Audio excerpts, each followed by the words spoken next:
Role of DM sir. DM का बहुत important role होती है डिस्ट्रिक्ट में। जी सर। डीएम शासन और पब्लिक के बीच का एक महत्वपूर्ण कड़ी है। हाँ। और आज भी इस इंस्टीट्यूशन में जनता का बहुत विश्वास है। जो समाज के लिए भी आप कुछ करना चाहते हैं या कुछ इनोवेशन करने के लिए इसमें स्कोप बहुत है। तो अब तक जो मेरा अनुभव है कि मेरा चॉइस राइट था। प्रोसिक्यूशन का जैसे समाज में कोई अपराध अगर घटित हो जाती है सबसे पहले पुलिस का रोल आती है। सो पुलिस उस केस को फाइल करते हैं, फिर उसके बाद वो केस बन के कोर्ट में जाता है और कोर्ट में जो भी पीड़ित पक्ष है उनके बिहाफ में प्रोसिक्यूटर है, उनके माध्यम से अपना पक्ष रखते हैं। सो हेलो एवरीवन फ्रेंड्स, अभी हम हैं आईएएस सर के पास जो कि बनारसी के डीएम हैं। जैसे कि आप देख सकते हैं ये एंट्रेंस है, इतना बड़ा आप देख रहे होंगे, और आगे जाके पूरा बंगलो है। बंगलो ऑल्दो काफ़ी बड़े होते हैं, तो कुछ इस प्रकार से ये रहता है। यहाँ पे गार्ड रूम हो जाता है। आज हम इंटरव्यू करने वाले हैं बनारस के DM IAS S Rajalingam sir का। आज हम उनसे डिटेल में डिस्कस करेंगे कि एज अ डीएम क्या क्या रोल होते हैं और किस तरीके से एज अ डीएम को क्या क्या काम करने होते हैं, क्या रोल होता है, और उनके एक्सपीरियंस को जानेंगे। सो आई होप आपको सारे ये एक्सपीरियंस उनके अच्छे लगेंगे।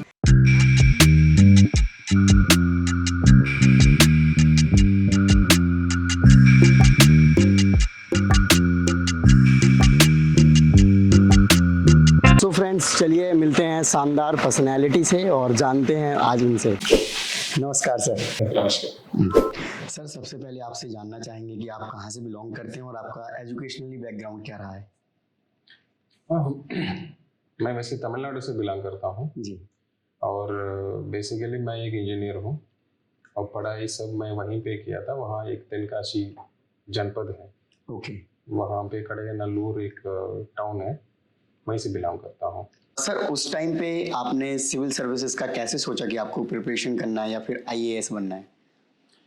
मैं आईएएस बनने के लिए पहले से प्लानिंग ऐसे नहीं था जी। मैं कॉलेज में पढ़ रहा था, फिर फाइनल ईयर में मेरा कैंपस इंटरव्यू में सिलेक्शन हो गया। हाँ। जब नौकरी ज्वाइन किया, नौकरी करते करते लगा कि ये जॉब मेरे लिए नहीं है। पहले मैं 2 ही महीने काम किया था। राइट। फिर उस समय भी मुझे प्लानिंग नहीं था कि आगे क्या करना है, बट फिर जॉब रिजाइन कर दिया। तब मुझे लगा कि जैसे फ्रेंड सर्कल में बातचीत होती है कैरियर में, सो मेरा जो थॉट प्रोसेस है उस समय, तो मैंने सोचा कि मुझे सिविल सर्विस सूट करेगा जी। तो सिविल सर्विस के लिए ट्राई किया फिर। ओके। सो इसी क्वेश्चन से रिलेटेड हम जानना चाहेंगे सर। आजकल जो यूथ है वो काफ़ी कंफ्यूज है कि उसको एग्जैक्टली करना क्या है, तो इन सारी चीज़ों को वो कैसे ऑब्जर्व करे कि वो एक्चुअल किस काम के लिए बनाए या फिर इंटरेस्ट क्या है उनका। देखिए, आपको परम्यूटेशन कॉम्बिनेशन करके दे ट्रायल एंड एरर में ही चेक करना पड़ेगा। कई बार हम लोग कंफ्यूज हो जाते हैं, जैसे 12th के बाद भी मुझे ऐसे ही लगा कि या तो इंजीनियरिंग लें या डॉक्टर की पढ़ाई करें। जी। जब हमें ऑप्शंस में भी हम लोगों की जो सोसाइटी है ऐसे हैं कि आपको आपके सामने ऑप्शंस रखता नहीं। राइट। बट अब because of social media, internet की सुविधा है, सब कुछ बच्चे जानने लगे। सो वो कन्फ्यूजन ठीक है, बट थोड़ा वो ट्राई करके देख लें कि क्या हमारे लिए सूट करेगा, हमारे पर्सनालिटी के लिए कौन सा ठीक रहेगा। तब उसके बाद वो चूज करें। अपना पैशन जो है उसके साथ वो सोचें, और पैशन के साथ साथ, पैशन तो सब लोग बोलते हैं, अदर पैरामीटर्स है, जैसे आपके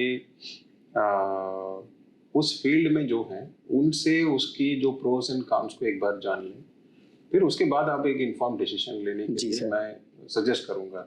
अदरवाइज आप जाने के बाद फिर आपने कुछ समय बिता दिए, कुछ अपना इंटेलेक्चुअली उसमें इन्वेस्ट भी कर लिए हैं, अपनी जानकारी करने के बाद फील्ड शिफ्ट करना, फिर आप उतना टाइम आप खो जाएंगे फिर। जी। सो आजकल सारे इन्फॉर्मेशन इंटरनेट और उस पर अवेलेबल है, तो लोग जितनी जानकारी ले सकते हैं उनको ले लें, और उस प्रोफेशन में जो भी व्यक्ति हैं उनसे एक बार इंटरेक्ट करके अगर जानने की प्रयास करेंगे, क्लैरिटी आ जाएगी उनके लिए। Right sir. सर, आपने कितने अटेम्प्ट्स दिए थे और आपका किस अटेम्प्ट में सिलेक्शन हुआ था? मेरा सेकंड अटेम्प्ट में हुआ। Okay. मैं फर्स्ट अटेम्प्ट में इंटरव्यू तक गया था। ओके। वैसे मैं कोचिंग नहीं लिया था, एक गवर्नमेंट रन इंस्टीट्यूशन था तमिलनाडु में जी। जिसमें फ्री कोचिंग देते हैं।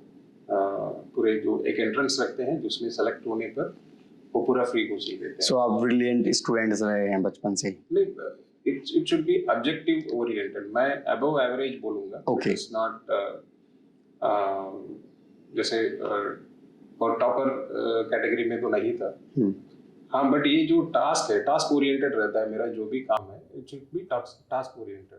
यदि मैं अपने आप को सिविल सर्विस के लिए तैयारी करता हूँ, फिर मेरा फोकस स्ट्रैटेजी सब उसके हिसाब से मैं अडाप्ट कर लेता हूँ। हम्म। सो मेरा वैसे ही रहा। ओके, सो आपका फैमिली बैकग्राउंड ये सिविल सर्विसेज का रहा है या फिर कोई गवर्नमेंट एग्जाम्स का? नहीं, फादर उसमें बैंक में थे, ओके। और बैंक स्टाफ थे, और मदर तो हाउसवाइफ थे। एक ओके। सामान्य परिवार से ही हूँ मैं। जी सर। तो सो उस टाइम पे जब आपको मालूम चला कि आपका आईएएस के लिए सिलेक्शन हो गया, तो आपका क्या रिएक्शन था या फिर फैमिली वालों का? क्योंकि जनरली आज से कुछ टाइम पहले गवर्नमेंट जॉब का बहुत ही ज़्यादा वैल्यू था, ऑल्दो आज भी है, बट पहले तो गवर्नमेंट जॉब कर रहे हैं वो मतलब समाज से एकदम हट के देखा जाता था कहीं न कहीं। नहीं, ये गवर्नमेंट जॉब से ज़्यादा इस यूपीएससी में बहुत ज़्यादा मेहनत लगती है। जी सर। आपके एक एग्ज़ाम कंप्लीट प्रोसेस के लिए 1.5 से 2 साल आपको इन्वेस्ट करना पड़ता है, और काफ़ी आपकी फिजिकली भी और मेंटली भी आपकी पेशेंट्स को टेस्ट करा देते हैं। जी। सो आफ्टर दिस एफर्ट, अगर एक सक्सेस अगर मिलने पर अच्छा तो लगता है सबको। जी फैमिली सर। वाले भी खुश थे उस समय। ओके। और जैसे उस समय इंटरनेट सेंटर पे ही जाके देखना पड़ता है, पहले आजकल मोबाइल में ही लोग देख सकते हैं। हाँ। सो रिजल्ट आ जाता है, फिर दौड़ना पड़ेगा, फिर वहाँ भी क्यू लगती है, फिर जाके अपना नंबर डालिए। फिर उस समय तक का जो एक्साइटमेंट है वो रहता है, जो आज इतना तो पेनिट्रेशन, डिजिटल पेनिट्रेशन हाँ। नहीं था। सो वो एक एक्साइटिंग मोमेंट रहा। ओके, सर आपने कहाँ-कहाँ पे अभी पोस्टिंग रही है आपकी या फिर सर्विस दी है? मैं जब सेकंड अटेम्प्ट में मेरा आईपीएस में सिलेक्शन हुआ, और उस समय भी मैं यूपी कैडर में था। ओके। और यूपी कैडर में मैं 2 जनपद में काम कर चुका हूँ, अलीगढ़ और मुरादाबाद में। फिर मैंने एक as a police officer? As a police officer. Okay. फिर मैंने एक अटेम्प्ट दिया। ओके। फिर उसमें फिर आईएएस में होने के बाद संजोग से वो भी यूपी कैडर मिल गया। ओके। तो यूपी कैडर में आने के बाद मेरा शुरुआत बांदा, बुंदेलखंड बांदा से शुरू हुई। हाँ। वहाँ मैं जॉइंट मजिस्ट्रेट वहीं पे रहा। फिर सीडीओ देवरिया में रहा, ओके। और मैं पहला कलेक्टर औरैया जनपद में था। जी। फिर उसके बाद शासन में भी दुग्ध विकास में था, पराग डेयरी, ओके। और शिक्षा विभाग में था, और जनपद में ये 5वां जनपद है एज कलेक्टर कलेक्टर, मेरा। Okay, great sir. सर एक सैटिस्फैक्शन की बात करें, हर कोई मतलब दूसरे की जॉब देख के कहता है कि यार इसका काम अच्छा है, और कहीं न कहीं कितनी भी अच्छे पोस्ट पे चला जाए इंसान, उसको लगता है कि मुझे कुछ और ट्राई करना चाहिए। जैसे कि आप पुलिस ऑफिसर थे, फिर आप आईएएस में आए। तो अभी मैं आपका पर्सनल ओपिनियन जानना चाहता हूँ कि आप सैटिस्फाई हैं फुली कि हाँ, जो आपको चाहिए था लाइफ में वही मिल गया, या फिर कुछ टाइम के बाद कि हाँ, आप कुछ और ट्राई कर सकते हैं, ऐसे? नहीं, संजोग से जो इस जॉब ऐसा जॉब है, जो भी आपकी जो समाज के लिए यदि आप कुछ करना चाहते हैं, या कुछ इनोवेशन करने के लिए, इसमें स्कोप बहुत है। सो अब तक जो मेरा अनुभव है कि मेरा चॉइस राइट था, और मैं बहुत सेटिस्फाइड हूँ इस पे। तो इवन दो चैलेंजेस सब कुछ अगर रहता भी है, साथ साथ एक सेटिस्फैक्शन इस जॉब के मुकाबले, भले ही कोई एक चाहे वो जॉब की वैरायटी हो, जैसे मैंने बोला, इतनी सेक्टर्स में भी एक्सपोजर मिलता है, जी सर। कैसे पॉलिसीज डिसाइड की जाती है, और पॉलिसीज हर एक उस जो स्टेक होल्डर्स को जो टच करता है बड़े पैमाने पे। हुँ। सो आप इंडर, जैसे मैं दुग्ध विकास में था, जितने भी किसान भाई जो दुग्ध उत्पाद से जो जुड़े हुए थे, सो ये जो डिसीजन है, हम एक डिसीजन लें, वो सभी को टच करता है। जी सर। सो इस प्रकार आपकी रिस्पॉन्सिबिलिटी भी बढ़ जाती है, और आपकी जॉब सेटिस्फेक्शन निश्चित तौर पे बढ़ती है। Right sir. सर आपका हिंदी काफ़ी अच्छा है, तो आपने यहाँ पे जब आपका कैडर अलॉटमेंट हुआ था उसके बाद ही सीखी या फिर आपको पहले से भी आते थे? नहीं, हमने दिल्ली तो पहली बार इंटरव्यू के लिए आया था। हुँ। अभी भी हमें पता है कि 1 से 10 तक जानकारी थी, और जब इंटरव्यू के लिए ऑटो वालों के साथ जब हमें बार्गेन करना पड़ता प्राइस तो के हम लिए। उंगली दिखाते थे। ओके। तो that was my kind of Hindi understanding. और हम लोगों को एकेडमी में एक बेसिक हिंदी तो सिखाते हैं। उसके बाद हम कैडर में आने के बाद इतनी पब्लिक इंटरेक्शन रहती है और सारे करस्पॉन्डेंस भी हिंदी में रहती है, तो फिर धीरे धीरे आदत में आ जाता है। राइट। अब सबसे इम्पोर्टेंट क्वेश्चंस मैं आपसे जानना चाहूँगा, role of DM sir. DM का बहुत इंपॉर्टेंट रोल होती है डिस्ट्रिक्ट में। जी सर। डीएम शासन और पब्लिक के बीच का एक महत्वपूर्ण कड़ी है। हाँ। और आज भी इस इंस्टीट्यूशन में जनता का बहुत विश्वास है। यदि मैं कलेक्टर के पास जाऊंगा तो मेरा इश्यू सॉर्ट आउट होनी चाहिए, और उनको डिपार्टमेंट से ज़्यादा वो नहीं रहता है। सो जहाँ पे पुलिस कमिश्नरेट सिस्टम नहीं है वहाँ लॉ एंड ऑर्डर का भी जिम्मा डीएम के पास आती है। जिले में प्रोसिक्यूशन का हेड डीएम है, और जितनी भी जो एक्ट है या उसके स्पेशल एक्ट्स को अगर आप ले लीजिए, डीएम को कई सारे एक्ट्स में महत्वपूर्ण रोल दिया हुआ है जी। कई सारे बिंदु पे लाइसेंसिंग अथॉरिटी भी है। प्रोजेक्ट्स जो गवर्नमेंट लॉन्च करती है या फिर उसकी इम्प्लीमेंटेशन जो जमीन पे उतारने की जिम्मेदारी, जो उसमें मुख्य रोल डीएम की रहती है, उसको इम्प्लीमेंटेशन करना, उसमें जो प्रॉब्लम्स आ रही हैं उसको गवर्नमेंट को बताना, ताकि उसकी करेक्टिव एक्शंस हम लोग उस स्कीम में ले सकते हैं। जितने भी निर्माण परियोजनाएं हैं उसको टाइमली कंप्लीट करना। और इलेक्शन का तो सब जानते हैं, पूरे इलेक्शन के समय डीएम का रोल वो जिला निर्वाचन अधिकारी के रूप में वो पूरा उनका रोल ही चेंज हो जाता है। जी। सेंसस जो बड़ी एक्सरसाइज है, सेंसस में अहम भूमिका है। सो गवर्नमेंट जो आप जो देखते हैं उसकी एक महत्वपूर्ण कड़ी है डीएम। कह सकते हैं कि जो स्कीम्स या फिर जो भी चीज़ें इम्प्लीमेंट करनी होती हैं वो डीएम के थ्रू ही होती है मैक्सिमम। हाँ, सब कुछ अब डीएम के थ्रू ही एक अब फिर जैसे जनपद एक नोडल पॉइंट है, जनपद से आपको गांव तक पहुंचाने की जिम्मेदारी तो डीएम की होती है। सर जनरली लोकल लैंग्वेज में कहा जाता है डीएम डिस्ट्रिक्ट के मालिक होते हैं, तो आप क्या डिफाइन करना चाहेंगे डीएम को सर? वो एटीट्यूड जब अंग्रेज़ों ने देश छोड़ के चले गए थे, जी। अब वो एटीट्यूड में वैसे बदलाव भी आया हुआ है और ज़रूरी भी है। जी। अब सर्विस ओरिएंटेड, यानी हम पब्लिक सर्वेंट के माइंडसेट से ही काम करना होगा, और पब्लिक भी इसीलिए पहचानते हैं। मालिक वाला एटीट्यूड नहीं है, अभी कोलैबोरेशन और कोऑर्डिनेशन की ज़माना है। ओके। आपको सबको साथ में लेके जाना पड़ेगा। बातचीत में इतना नेगोशिएशन, हर बात पे नेगोशिएशन। जैसे आप लाइवलीहुड वर्सेस एनक्रोचमेंट, जो एनक्रोचमेंट में बात कर रहा हूँ, जैसे ठेले पटरी व्यवसाय ये हैं, तो आपको हमेशा एक वो रहता है कि उनकी लाइवलीहुड से भी जुड़ा हुआ है, और कुछ ट्रैफिक और उसकी इश्यूज भी है कि जैसे डेवलपमेंट से रिलेटेड भी है। सो हर चीज़ में अब नेचर ऑफ रूल बदल गया है। हाँ, वो ज़माना एक ज़माने में जैसे अंग्रेज़ों के ज़माने में इस तरह की जो सोच जो पब्लिक में थी, अब पब्लिक में भी अवेयरनेस भी आई है। अब वो डिमांड भी करते हैं कि हाँ, हमारा ये राइट है, ये हमको मिलना चाहिए। जी। सो जो डीएम का रोल भी उस टाइम के हिसाब से चेंज होती आ रही है। जी।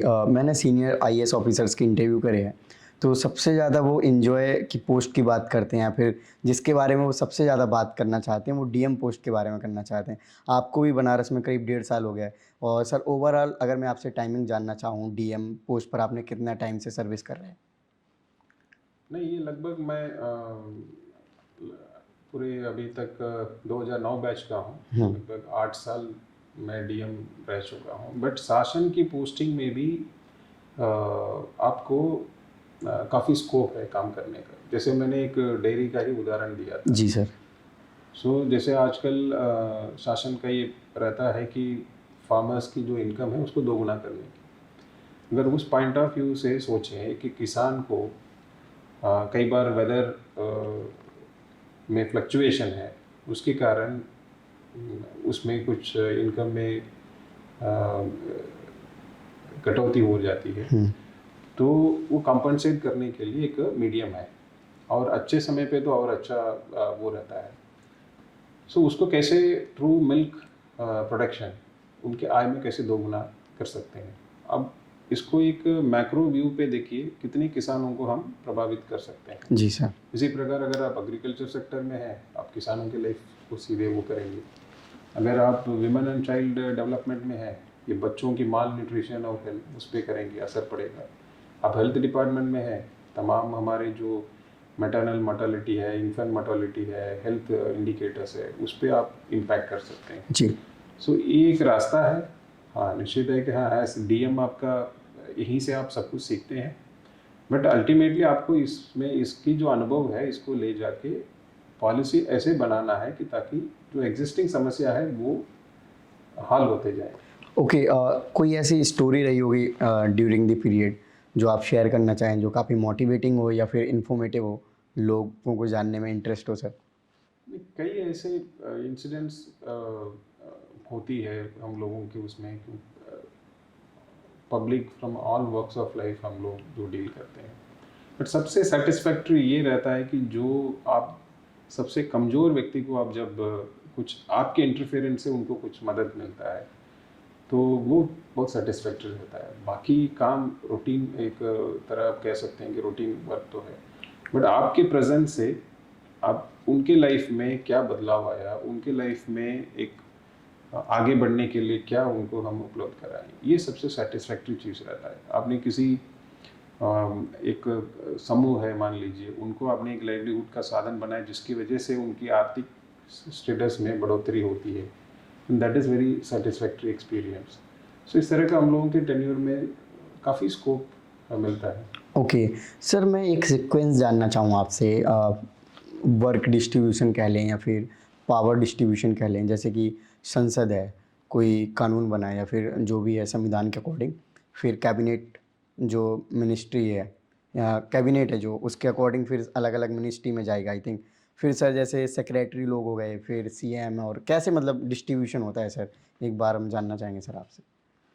तो अगर संविधान को देखा जाए तो पावर को 3 हिस्से में बटा हुआ है। एक लेजिस्लेचर है जो कानून बनाता है जी। एक एग्जीक्यूटिव है जो उसको इम्प्लीमेंट करता है, और एक जुडिशरी है जहाँ पर भी लॉ की अगर इंटरप्रेट करने की बात हो, ये रिव्यू किया जाता है कह सकते हैं सर। हाँ वो जुडिशरी का पार्ट है, ये क्लियर सेपरेशन ऑफ पावर है। सो इंडिया में जो सिस्टम हम अपनाए हैं, जो एग्जीक्यूटिव है वो लेजिस्लेचर से ही आते हैं, यानी वही हमारे जो देश के प्राइम मिनिस्टर बन सकते हैं, फिर कैबिनेट मिनिस्टर्स बन सकते हैं, but basically they are legislators also, right, और वो अकाउंटेबल है लेजिस्लेचर के लिए। जी। अब इसमें ये देख लीजिए कि हम, क्योंकि आउट ऑफ दिस 3 लेजिस्लेचर, क्योंकि जनता अपना सारा उनको मैंडेट दे रखे हैं, they will be governing as, so जनता का मैंडेट इनके पास है और उसी में से एग्जीक्यूटिव जो बनते हैं। सो जो लोकल इश्यूज है वो बहुत इम्पॉर्टेंट है, इसकी फीडबैक समय से उनको देना भी बहुत इम्पॉर्टेंट है। सो इस स्ट्रक्चर में ऐसा है कि जैसे अब लेजिस्लेचर में पास हुआ एक्ट, उसकी रूल्स कैसे इम्प्लीमेंट करना है वो एग्जीक्यूटिव डिसाइड करते हैं जी।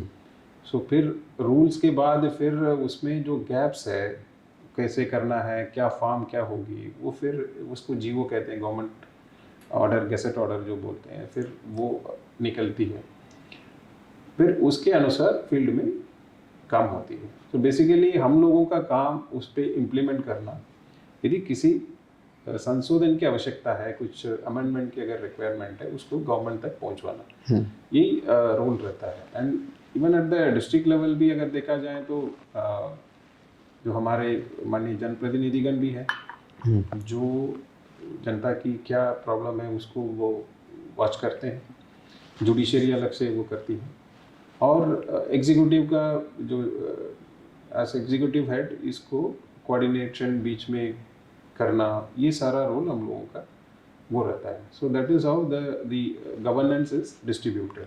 ओके, सो सर देखा जाए तो सिस्टम में हर कोई ना कोई किसी के लिए अकाउंटेबल होते हैं, तो सर आईएएस देखा जाए तो सेंट्रल जॉब है एक प्रकार से, तो सर आप जैसे स्टेट के जो चीफ सेक्रेटरी होते हैं, आप उनके लिए अकाउंटेबल होते हैं या फिर जो देश में जो सेक्रेटरी होते हैं उन लोग?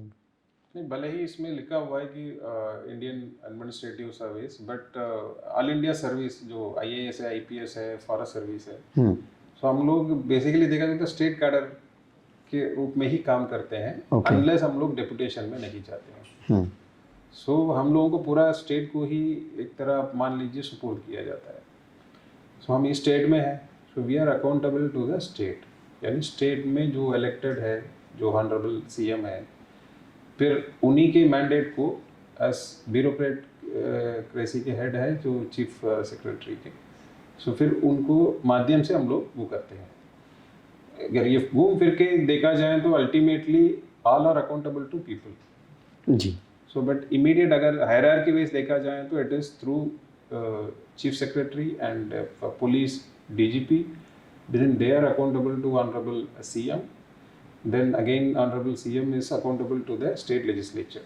Okay. So वहाँ पे प्रश्न उत्तर के रूप में जो भी हमारे ऑनरेबल MLAs हैं या ऑनरेबल MLCs हैं, वो जो भी जानना चाहते हैं वो इसी तरह जनता की जो बात सदन में जो रखते हैं वहाँ फिर एग्जीक्यूटिव वहाँ पे जवाब देते हैं जी। तो इस तरह की एक क्लियर अकाउंटेबिलिटी बनी रहती है। जी सर।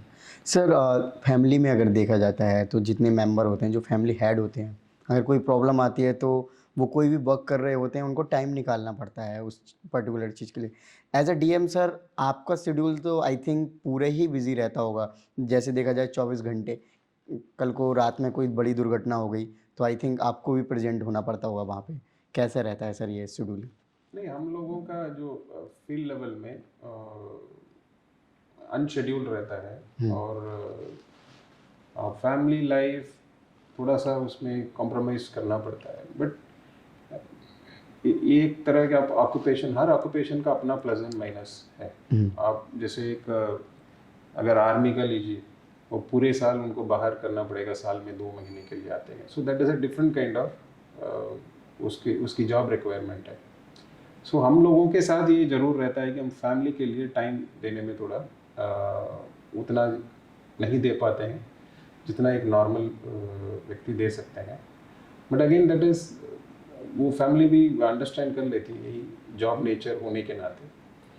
और एक आपके आई सेड अर्लियर कि जॉब सेटिस्फैक्शन तो है, इसीलिए तो आप उसको कर ही रहे हैं। और इस तरह की कुछ वो मैनेज करना पड़ता है, थोड़ा टफ है बट ठीक है।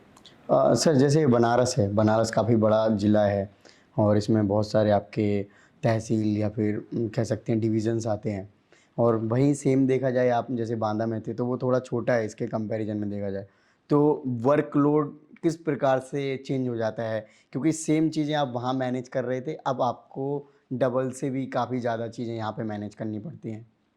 Nature of work, nature of job तो सेम है, भले ही वो छोटी बड़ी तो जनसंख्या में हो सकती है, अदरवाइज नेचर ऑफ जॉब तो एक ही है।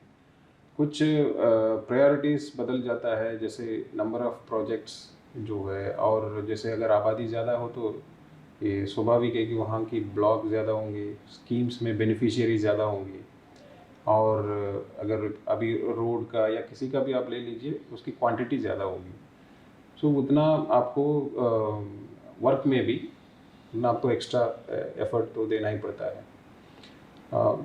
अदरवाइज ऐसा रोल अगर देखा जाए तो अगर इलेक्शन यहीं पे कराना हो तो वहाँ भी वही इलेक्शन करना है जी। लॉ एंड ऑर्डर में वो अगर किसी डीएम बड़े जनपद में भी है तो छोटे जनपद में भी उतना करना है। प्रोसिक्यूशन का मीटिंग्स तो उतनी करनी पड़ती है, कोऑर्डिनेशन मीटिंग्स करनी पड़ती है, सो ज़्यादा फर्क नहीं है उसमें। यहाँ पे चैलेंजेस थोड़ा ज़्यादा है, जैसे वाराणसी अभी इसमें वीआईपी मूवमेंट्स रहती है यहाँ पे, और टेम्पल टूरिज्म है, सो बाहर से रोज 1.5 लाख लोग बाहर से आते हैं जी। सो उस प्रकार उसकी अपना चैलेंजेस है, बट आप उसको मैनेज करते हैं। सो इसीलिए जो शुरुआत में ऐसे डिस्ट्रिक्ट्स दिया जाता है हम लोगों को, थोड़ा वो टाइम लेके उसको जॉब को सीख सकें। सर आपसे जानना चाहूँ आपका शेड्यूलिंग किस तरीके से रहता है, क्योंकि काफ़ी बिजी शेड्यूल माना जाता है डीएम का। सर नहीं, जनरली जो पब्लिक इंटरेक्शन के लिए सुबह 10 बजे से उनके साथ 2 घंटे सीधे पब्लिक से मिलते हैं। हाँ, उसका 2 वजह है, एक तो उनके ग्रीवेंसेस वो आके अपना पिटीशन भी दे सकते हैं, और हम लोगों का भी ये फ़ायदा रहता है कि जो उनकी क्या समस्याएं हैं और जो एक पल्स जो है हम लोगों को समझ में आती है।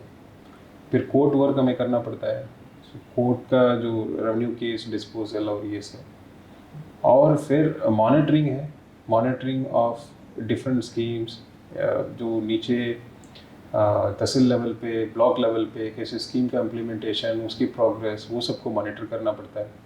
मॉनिटरिंग में कई बार आपके पास जो आंकड़े आती है उसको क्रॉस चेक करने के लिए ज़रूरी है कि अदरवाइज पेपर में कुछ भी लिखने की चांसेस रहती है। सो हर लेवल पे क्रॉस चेकिंग यानी फील्ड विजिट्स जो बोलते हैं, हम लोग फील्ड विजिट भी करते हैं। और इम्प्लीमेंटेशन जो निर्माण परियोजनाएं हैं उसमें जाके उसका चेक करते हैं कि क्वालिटी कैसी है, टाइमली प्रोजेक्ट चल रहा है कि नहीं चल रहा है।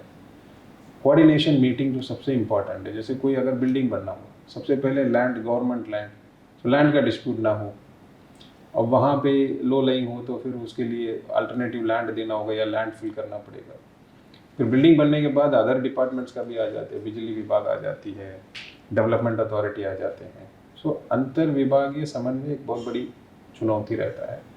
सो उसका जो कोऑर्डिनेशन वाला वो हम लोगों को देखना रहता है। और समय समय पर शासन द्वारा जो निर्देश दिया जाता है उसको नीचे तक पहुंचवाना और उसको इंश्योर करना कि हाँ वो ज़मीन पे इम्प्लीमेंट हो जी। ये सारा बेसिकली जो रोल रहता है।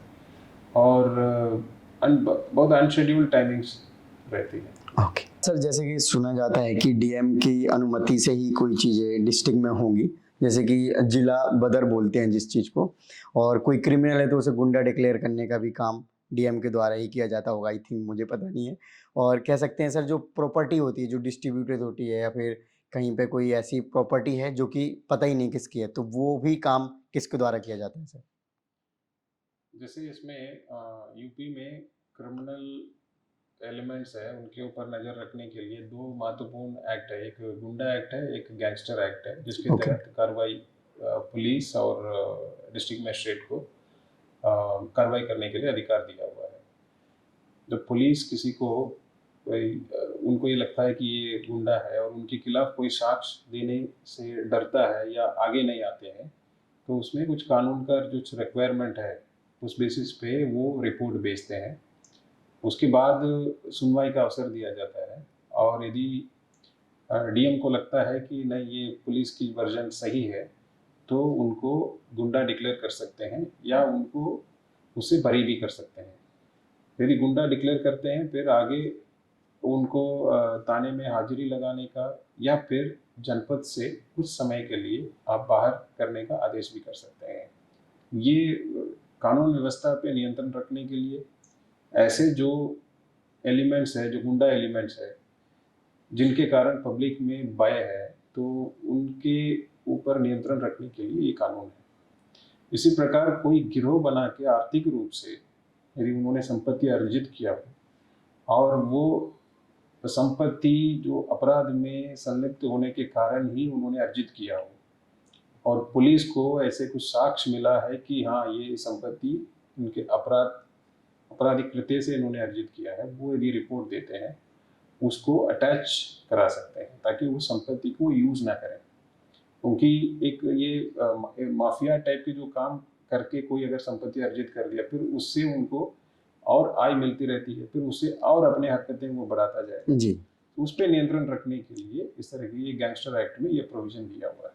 और ये दोनों में कार्रवाई का अधिकार जो डिस्ट्रिक्ट मजिस्ट्रेट को दिए हैं, और जहाँ पे पुलिस कमिश्नरेट सिस्टम है वहाँ पुलिस कमिश्नर इस अधिकार का प्रयोग करते हैं, और जहाँ पुलिस कमिश्नरेट नहीं है वहाँ जिलाधिकारी इस जो प्राविधान है इसका उपयोग करते हैं। जी सर, जैसे देखा जाता है हर जगह गवर्नमेंट प्रॉपर्टी है ज़्यादातर, तो जो फालतू जगह देखी जा रही है तो गवर्नमेंट की है, ऐसे करके सबको ही पता होता है। तो इसका भी जो डिस्ट्रीब्यूटेड प्रॉपर्टी हो गई या फिर कोई जगह है उसको गवर्नमेंट के अंदर एक्वायर करना, तो वो भी डीएम के द्वारा ही किया जाता है सर?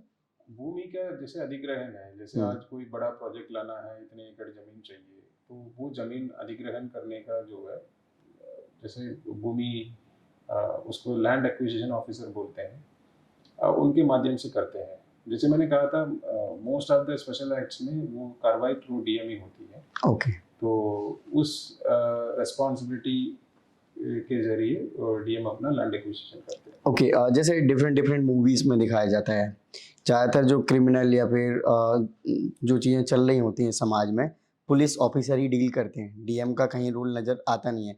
आपके पास में ही देखा जाए तो मिर्ज़ापुर है सर, और अभी सीरीज़ में उसमें सारा क्रिमिनल ही दिखाया गया कि किस तरीके से क्रिमिनल समाज को डोमिनेट करते हैं सर। तो क्या रोल रहता है इस बीच भी डीएम का सर? मिर्ज़ापुर मैंने देखा नहीं, इसलिए मैं कमेंट नहीं कर सकता हूँ। दूसरा, वो एक आर्टिस्ट की वो कल्पना है, हाँ। उनकी आर्टिस्टिक फ्रीडम है, वो जो दिखाना जी। चाहेंगे तो वो दिखा सकते हैं। बट रियलिटी थोड़ा कॉम्प्लिकेटेड भी है और प्रोसीजरल थोड़ा लंबा भी है। हम्म। जैसे कोई भी अगर क्रिमिनल जूरिस्प्रूडेंस की अगर बात करें, पुलिस एक अंग है, प्रोसिक्यूशन एक अंग है, जुडिशियरी भी एक अंग है। सो आप इस तीनों के बिना जोड़े हम उसको नहीं समझ पाते। सो जो सिस्टम के अंदर है उनको मालूम होगा कि इतना क्या लॉ है, क्या उसके दायरे में क्या क्या कर सकते हैं। बट आर्टिस्टिक फ्रीडम है, जैसे आप कोई, मैं किताब लिखूं तो मुझे मैं जितना समझता हूँ उतना मैं लिखूंगा। ओके सर, जैसे ये मूवीज़, किताब जिसमें अपनी पर्टिकुलरली विचारधारा लिखी होती है, स्पेशली अगर मूवीज़ की बात करें तो बहुत सारी चीज़ें ऐसी जाती हैं जो कि एक्चुअल में रियलिटी के बियॉन्ड होती हैं, लेकिन लोग उससे इन्फ्लुएंस होते हैं। तो आप इसको किस नज़रिए से देखते हैं कि इस तरह की मूवीज़ समाज पे क्या इम्पैक्ट डालती हैं, या फिर लोगों को किस नज़रिए से उनको देखना चाहिए? नहीं, वैसे एवरीथिंग इज सेल्फ रेगुलेटेड। हम्म। जो एक आर्टिस्ट या कलाकार को अपनी जिम्मेदारी भी समझना चाहिए, जी। बिकॉज वो जो कहते हैं, कई सारे लोग ऐसे भी हैं उससे प्रभावित हो सकते हैं। हाँ। सो सही चीज़ रखें, उनके पास जो आर्टिस्टिक फ्रीडम है उसको सही दिशा में यूज़ करें। सो यही मेरा है। But again it is self regulated. अब वो कौन सही है, क्या सही है, वो डिसाइड करने के लिए इट इज़ वेरी कॉम्प्लिकेटेड। अब जी। मैं बैठ के नहीं बोल सकता हूँ कि ये सही है, हाँ। ये गलत है, क्योंकि कई बार जो सही नहीं है उनका तो एक कमर्शियल एस्पेक्ट भी जुड़ा हुआ है हम्म। और पब्लिक डिसाइड करती है। जैसे कोई सीरीज हो या कोई मूवी हो, फ्लॉप होना है या हिट होना है, वो पब्लिक डिसाइड करती है। और वहाँ एक इकोनॉमिक एस्पेक्ट भी है, उस बेसिस पे वो डिसाइड करते हैं। इन केस अगर अच्छा रहेगा कि वो अगर किसी पर्टिकुलर सब्जेक्ट में करते हैं तो संबंधित एजेंसीज है उनसे भी इनपुट लें। जैसे एक रिसर्च करें, बेसिक रिसर्च करें कि क्या क्या कैसे ऑपरेट करते हैं, क्योंकि वो भी क्लेम करते हैं कि हाँ कुछ इंसिडेंट उनके संज्ञान में आया होगा, उसी बेसिस पे वो सीरीज बनाते हैं या मूवी बनाते हैं जी। बट एक ही पर्टिकुलर एस्पेक्ट को आप दिखाने की कोशिश में, और बाकी आप कंप्लीटनेस कैसे सिस्टम फंक्शन करता है वो आपको समझ में नहीं आता।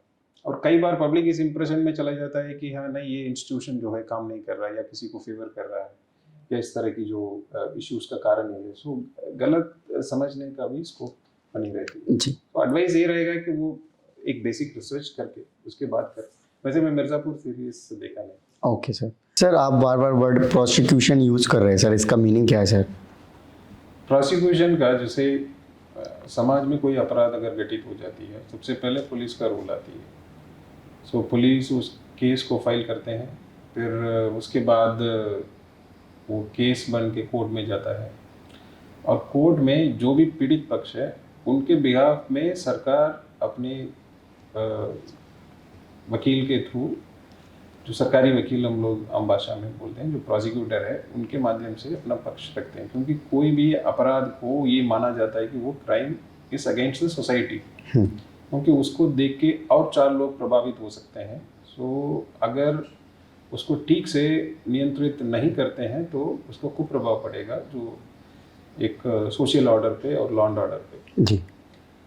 और इसमें जैसे जुडिशरी में भी जाने के बाद या तो उनको दोषमुक्त करते हैं या फिर उनको सजा देते हैं।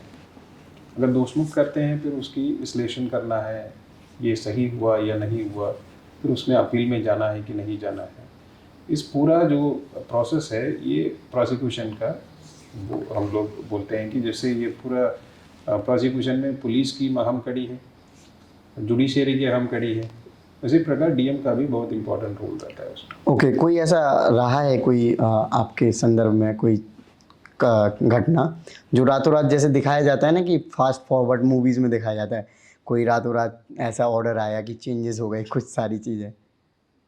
नहीं, वो तो एज पार्ट ऑफ जॉब कई सारी चीज़ होती है, बट कई सारे हम लोग पब्लिक स्पेस में तो डिस्क्लोज नहीं कर सकते हैं, बट होती है इस तरह का। ओके सर, अभी देखा जाए स्टूडेंट्स में अगर कोई आईएएस या फिर यूपीएससी के लिए प्रिपेयर कर रहे हैं, कॉलेज या स्कूल टाइम पे हैं, तो उनको किस तरीके से अपने आप को ग्रो अप करना चाहिए? बेसिक रिक्वायरमेंट मैं तो ये चाहूँगा कि एक सोशल अवेयरनेस आपको होनी चाहिए, ताकि जैसे आप एक न्यूज़पेपर को भी पलटते हैं तो उसमें क्या क्या एक एज अ सिविल सर्वेंट आपकी रेलेवेंट चीज़ क्या क्या है, वो सोशल अवेयरनेस ज़रूरी है। मैं सोशल अवेयरनेस का मतलब आपकी चारों सराउंडिंग्स में क्या हो रहा है, इसका क्या इम्पैक्ट है, इसके प्रति एक आपकी ओपिनियन होनी चाहिए। सो न्यूज़पेपर रीडिंग एक मस्ट है उनको, ये अपने डेली रूटीन का पार्ट रख लें। उसमें आपको क्या चाहिए ये आप पहले से सोच के रख लीजिए। अगर किसी को आर्टिस्ट बनना है या किसी को कुछ और प्रोफेशन में जाना है, सो सिविल सर्विस किसी के कहने पे या किसी एक्सपेक्टेशन पे नहीं आना चाहिए। ओके सर, काफ़ी क्राउड बढ़ता जा रहा है सिविल सर्विसेज को लेकर, और कंपटीशन के वजह से हर कोई सिलेक्ट भी नहीं होता है क्योंकि लिमिटेड सीट्स भी है। तो इस संदर्भ में आप क्या कहना चाहेंगे स्टूडेंट्स को, बी ऑप्शन या फिर किस तरीके से अपने आप को और भी डायरेक्शन में ग्रो करना चाहिए? जैसे कोई भी कंपटीशन हो, अगर हम उसके लिए केपेबल है तो निश्चित है कि आप उसको आप क्लियर करेंगे। ये सिविल सर्विस मात्र नहीं है, आप नीट लें या जेई का लें, कुछ भी आप ले लीजिए उसमें। बट ये जो अपने आप को तैयारी करके फिर आप अटेम्प्ट दीजिएगा, मेरा ये रहेगा कि आप वैसे मैं भी एक बार ट्राई करके देखता हूँ या कैसा है इसको मैं चेक करता हूँ, वो ना हो कि अगर आपको देना ही है आप बिल्कुल सीरियस होकर तैयारी करिए, उसको अटेम्प्ट दीजिए जी। और मल्टीपल, कुछ लोग ये करते हैं ना, सारे एग्जाम्स में बैठते हैं, ये भी हो जाए मतलब कुछ अगर नौकरी मिल जाए, उस माइंडसेट से बाहर आके यदि आपको बैंकिंग में जाना है आप उस पर फोकस करिए, बैंकिंग में फोकस करिए, उसमें ज़्यादा आपका वो रहेगा, फोकस्ड रहने पे आप तैयारी भी बेटर कर सकते हैं और क्लियर करने के चांसेस भी बढ़ती है आपकी। ओके, एक क्वेश्चन सर और सर, नॉर्मल जो लोग हैं अगर डीएम से डायरेक्ट कनेक्ट करना चाहें कोई भी संदर्भ को लेकर, क्या प्रोसीजर होता है सर इसका? गवर्नमेंट ने सीधे कनेक्ट करने के लिए कई सारे ऑप्शंस दे रही हैं। नंबर 1, अगर आप घर पे हैं, आपको कोई कंप्लेंट रजिस्टर करना हो, यूपी में जैसे 1076 नंबर है, आप डायल करिए सीधे स्टेट सेंटर में, जो स्टेट कॉल सेंटर है वहाँ पे आपकी कंप्लेंट रिकॉर्ड हो जाएगा, फिर वो कंप्लेंट्स हमारे पास फॉरवर्ड होके आती है। इसके अलावा आप IGRS जो बोलते हैं हम लोग, जन सुनवाई पोर्टल है, उसमें जाके वो अपना कंप्लेंट सीधे दर्ज कर सकते हैं जी। जैसे मैंने बोला था, मेरा ऑफिस शेड्यूल में एनी वर्किंग डे वो 10 से 12 बजे के बीच जन सुनवाई होती है, ऑफिस में आके बात कर सकते हैं। इसके अलावा हम सबको एक एक CUG नंबर दे रखे हैं, सो उसमें पब्लिक कभी भी इसी प्रकार की अगर समस्या हो तो कॉल करके भी बता सकते हैं। सो ऑप्शंस, जब कम्युनिकेशन डिजिटल ज़माना है, कम्युनिकेशन इतना सरल हो गया है, मल्टीपल ऑप्शंस उनके पास है। इसके अलावा समाधान दिवस एक है जहाँ पे हम लोग तहसील में जाके बैठते हैं ताकि लोग जिनको मिलना है वो तहसील लेवल पे आके मिल सकते हैं। हम लोग समय समय पर ग्राम में भी जाके चौपाल करते हैं, बट सारा गांव कवर करना it is not practically possible, but हम गांव स्तर तक जाते हैं। ओके, लास्ट में सर आपकी हॉबीज़ वगैरह या फिर आपका क्या लाइफ स्टाइल रहता है पर्सनल बेस पे सर? नहीं, पर्सनल मैं समय मिलता हो तो किताब पढ़ता हूँ। Okay, and that's it. फिर उसके अलावा तो समय मिलता है। सो कुछ किताब हैं जो आप रिकमेंड करना चाहो, मतलब स्टूडेंट्स को जो देख रहे हैं वीडियो उनको पढ़ना हो? मैं तमिल लिटरेचर में पढ़ता हूँ। ओके, लास्ट अभी मैं वाराणसी में एक सिटी ऑफ लाइट्स करके काशी के बारे में एक अच्छी किताब है, ओके, वो पढ़ रहा हूँ, अच्छा है। सो आई कैन सजेस्ट एक होमो सेपियंस करके एक रिसेंटली आया था, सो वो भी अच्छा है। कई सारी किताबें अपने अपने अपने इंटरेस्ट के हिसाब से लोग चूज करके पढ़ते राइट। सो लास्ट में फ्यूचर एस्पिरेंट्स को आप क्या मैसेज देना चाहेंगे सर? मैसेज मैं जो पहले बोला था वही मैं बताऊंगा। अगर आप सिविल सर्विस को चूज़ करते हैं, आप उसमें 100% इन्वॉल्वमेंट के साथ पहले आप डिसाइड कर लीजिए इसको करना है कि नहीं करना है। If it is your field, फिर 100% आप अपना कमिटमेंट चाहिए उसमें और हार्ड वर्क चाहिए, तो रिज़ल्ट निश्चित आपको मिलेगा। Okay, so thank you so much sir for your lovely message. Thank you. Okay, so friends, आपने देखा कि सर ने ऑलमोस्ट हर एस्पेक्ट को कवर किया है। आई थिंक आपको इन्फॉर्मेशन एंड मोटिवेशन मिला होगा। सो इस वीडियो को लाइक करें। जय हिंद।